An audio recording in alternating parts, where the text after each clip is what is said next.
एक परिवार का इकलौता बेटा जिसकी 6 दिन पहले शादी हुई है, वो बच्चा हाथ से निकल जाए तो शब्दों में तो कोई शब्द ऐसे नहीं है। इस तरह का हादसा है जिसको शब्दों में व्यक्त नहीं किया जा सकता। एक परिवार का इकलौता बेटा जिसकी 6 दिन पहले शादी हुई है, वो बच्चा हाथ से निकल जाए तो शब्दों में तो कोई शब्द ऐसे नहीं है जो शब्दों के माध्यम से, ये तो एक फीलिंग है, जो दुख है आज मतलब पूरे देश में, पूरे समाज में, और जो जितना नज़दीक होता है उसको ज़्यादा फीलिंग ये तमिलनाडु में भी है, पांडिचेरी और केरल में भी है, लेकिन हमारे उत्तर भारत क्योंकि हम लोग आपस में ज़्यादा जुड़े हुए हैं एक दूसरे से, तो हम दुख, पूरा समाज इसमें दुखी है। और इस परिवार को किस तरह से सफल दें, किस तरह से ये इससे उभर पाएँ, ईश्वर से प्रार्थना ही कर सकते हैं। बाकी तो समय होता है जो समय निकालता है इस तरह की आपदाओं से, तो समय सबसे बड़ा मल्लम होता है। इस तरह करने की ज़रूरत है सरकार को, जो कदम उठाए हैं और क्या क्या उठाए जा सकते हैं? इस तरह की घटनाएं पुनः ना हो भविष्य में, उस पर ही अगर सुनिश्चित कर दें तो हम तो इन अपने शहीदों को श्रद्धांजलि समझेंगे। कि गृह मंत्री कह रहे हैं कि हमें पता नहीं था वो पार्क खुल गया। यूनियन टेरिटरी है, लॉ एंड ऑर्डर सीधा गृह मंत्री के अंडर है, और paramilitary forces, military, local police, IB, CBI, मतलब सारी एजेंसी गृह मंत्री के अंडर काम करती हैं। वो व्यक्ति ये कह रहा है कि हमें ये पता नहीं था, तो इसकी नैतिक जिम्मेवारी कौन लेगा? नैतिकता तो ये कहती है कि उनको अपने पद से त्यागपत्र दे देना चाहिए था उसी दिन, अगर नैतिकता थोड़ी सी भी बची हुई है।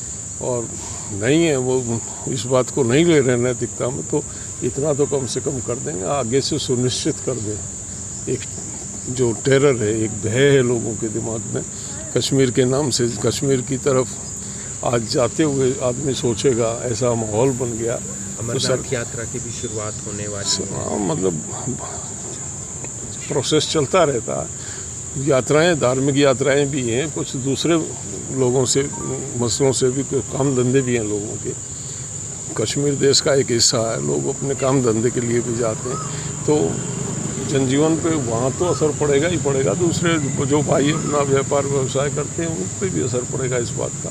तो सरकार की ड्यूटी है, सरकार इसीलिए बनाई जाती है, सरकार एक बेहतर प्रशासन दे जिसमें भयमुक्त समाज हो और इस तरह की कोई दिक्कत ना हो। तो ऐसा हम अपेक्षा करते हैं सरकार सबक ले। सरकार ने कई फैसले लिए हैं। कौन सा फैसला लिया? पानी का हो गया, दूसरे हो, पानी का कोई फैसला नहीं है। मैंने मान साहब से चिट्ठी ले लेना, उसे पढ़ के और फिर लिखना, वो आईवाश है, कुछ नहीं है, कोई फैसला नहीं हुआ। सर आज पंजाब और हरियाणा का जो पानी का इशू चल रहा है, इसको लेकर पंजाब एकजुट हो गया, जितनी पार्टियां हैं। यहाँ मैं आया हूँ उनको श्रद्धांजलि देने, उस पर मैं कुछ नहीं कहूँगा। तो अब क्या एक कदम उठाया जा सकता है मिलजुल कर सभी, ताकि हम आतंकवाद समाज जाति और धर्म से ऊपर उठ के सोचना शुरू करे, समाज में मानवता प्राथमिकता हो, समाज के हित में हम सोचें, देश के हित में हम सोचें। हम इस देश के निवासी हैं, ये देश सुरक्षित है तो हम सुरक्षित हैं। जो हमें जो बिखराव बना दिया, धर्म और धर्म से जाति और जाति से गोत्र तक जो जहर फैल रहा है, वो दूर हो समाज से, और समाज इकट्ठा हो किसी भी इस तरह की कॉज पे।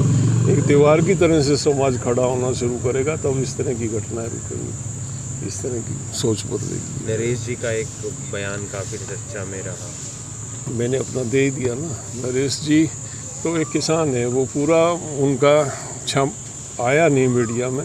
कुछ लोग चतुर होते हैं, वो काट फांस करते हैं, काट फांस करके मैं कुछ कह रहा हूँ, आप अगर पूरा दें तो आपकी मेहरबानी, मेरी बात पूरी चली जाएगी, और आपके मन में शरारत आ जाए तो आप उसको कुछ और भी बना सकते हैं। क्या बात वो हुआ है परिवार से। मैंने बताया कि इस दुख में क्या कह सकते हैं, शब्द नहीं है कहने के लिए, महसूस ही कर सकते हैं। वो भी सारा अच्छी तरह हम जानते हैं कि बच्चा चला गया और जो एक हीरा चला गया, हाथ से निकल गया। इतने बड़े दुख में शब्दों से तो संवेदना नहीं होती है। हम साथ हैं आपके, समाज सम्मिलित है इस दुख में, समाज हमेशा आपके साथ रहेगा। इस तरह के औपचारिक शब्दों से ही एक बातें हो सकती हैं, बाकी दुख की पूर्ति तो ईश्वर ही करेगा जैसे होगी।